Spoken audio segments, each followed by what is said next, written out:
చేసుకోవాలి. సరే ఇంకా 2.5 సంవత్సరాలు ఉన్నాయి ఎలక్షన్ కోసం, ప్రజలే నిర్ణయించుకుంటారు నిజంగా ఏమైనా పని చేసిందా కాంగ్రెస్ పార్టీ.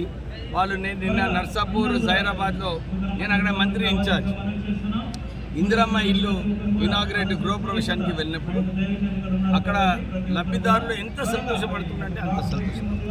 ఆ కళ, నవ్వు ఎవరైతే లబ్ధిదారులు ఉందో అది కేవలం అర్థమవుతుంది ప్రజలు కాంగ్రెస్ పార్టీ నమ్ముతుండ్రా లేదా, హ్యాపీగా ఉండరా లేదా మనకు తెలుస్తుంది.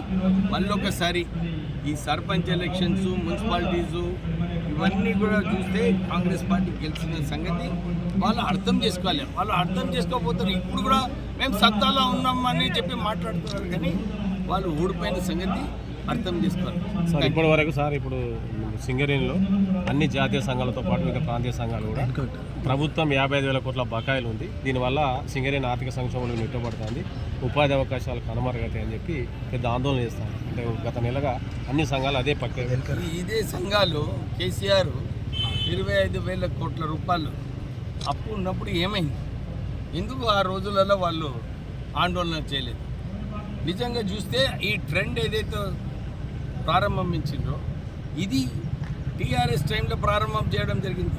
సింగరేణి సంస్థ నుంచి నిధులన్నీ కూడా బయటికి దోచుకొని ఇక్కడ కొత్త గనులు రావాలంటే మేము సమ్మె చేస్తాము, సమ్మె చేసి కొత్త గనులు రాకుంటే చేసింది. కానీ ఒరిస్సాలో సింగరేణి సంస్థ గనులు తీసుకుంది. అరే మన దగ్గర తీసుకుంటే మనకు ఉపాధి అవకాశాలు కలిసి వస్తాయి, కానీ అక్కడ పెడితే అది కూడా మంచిదే సింగరేణి సంస్థకు.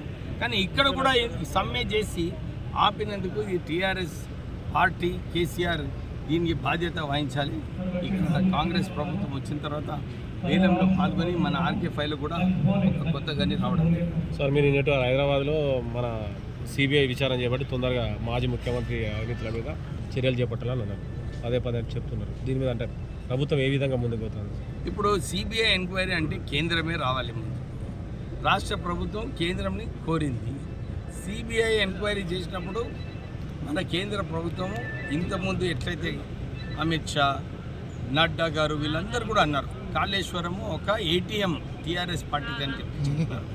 ఆ ఏటీఎం ఏదైతే చెప్పినారో దాని ప్రకారంగానే సిబిఐ ఎంక్వైరీ పెడితే బాగుంటుంది. నిజంగా మనకు అందరూ తెలుస్తుంది ఎంత దోచుకున్నారో తెలంగాణకు టీఆర్ఎస్ ప్రభుత్వం సంవత్సరాల్లో అన్నీ కూడా బయటపడతాయి. సార్ ఇప్పుడు కవిత పార్టీ ప్రభావం ఎట్లుంటుంది? కవితనే చెప్తున్నది మా టీఆర్ఎస్ నాయకులు